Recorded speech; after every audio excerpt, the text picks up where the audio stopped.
Bismillahirrahmanirrahiim. Waa Somali News. Maanta waxaan idiin soo gudbin doonaa liiska wadamada ugu awooda badan dhinaca militariga oo la shaaciyay sanadka 2021, gaar ahaan 25 wadan ee aynu leenahay maanta adduunka ayay military ahaan ay ugu haystaan. Marka hore channelka subscribe saar walaal haddii aad ku cusub tahay, gambaleelkana furo si aynu kula soo wadaagno wax waliba oo soo gelinay channelkeena. Sanad walba waxaa la soo bandhigaa liiska wadamada ugu awooda badan dhinaca militariga, waxaana inta badan lagu qiimeeyaa awoodda military dhinaca hubka, tirada, iyo sidoo kale dhaqaalaha lagu bixiyo ciidankaas.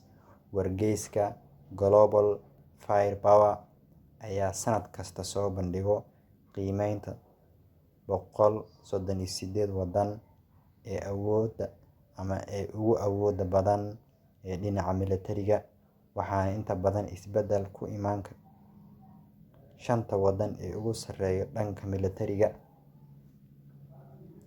Dowladda Mareykanka, Ruushka, Shiinaha iyo Hindiya ayaa safka hore kaga jira wadamada ugu awooda badan militariga.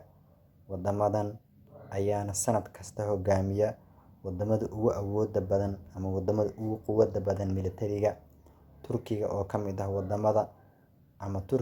mid ah sanadihii ugu dambeeyay 10 wadan ee ugu awooda badan dhinaca militariga ayaa sanadkan hoos u dhac kaalinta 11aad ah galay, waxaana sanadkan 10 wadan ee ugu awooda badan militariga soo gashay dowladda Masar.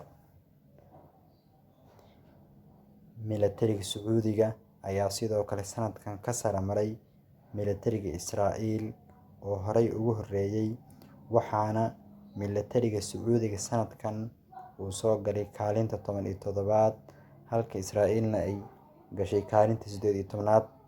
Soomaaliya oo dib u dhis ku wada ciidamada qalabka sida ee Soomaaliya ayaa qiimeynta sanadkan ka soo gashay kaalinta 136aad, waxa ayna Soomaaliya dhinaca militariga uga soo martay ama uga sare martay wadamada Liibiya iyo Bhutan. Halkan ka akhriso 25 wadan ee ugu awooda badan dhanka militariga caalamka. Number 1 Ruushka, number 2 ama lambarka labaad. Number 1 waxaan rabaa Mareykanka, lambarka labaad waa Ruushka, saddexaad Shiinaha, afaraad Hindiya, shanaad Japan, lixaad Kuuriyada Koonfureed, toddobaad Faransiiska, sideedaad Ingiriiska ama England, sagaalaad Masar, tobnaad Brazil, 11aad Turkiga, 12aad Talyaaniga, 13aad Jarmalka, 14aad Iran, 15aad Bakistan, 16aad Indonesia, 17aad Sacuudiga, 18aad Israa'iil, 19aad Australia, 20aad Spain, 21aad Poland, 22aad Vietnam, 23aad Thailand, 24aad Canada, 25aad Kuuriyada Waqooyi. Waa intaas 25 wadan ee ugu quwadda badan dhanka caalamka. Channelka haddii uusan subscribe ku saarin wala subscribe saar. Haddii aad xogtaan dhamaysayna like dhag inoogu siisay aynu aragno inaad barnaamijkan xiisaynayso si aynu u soo kordhino. Wasalaam.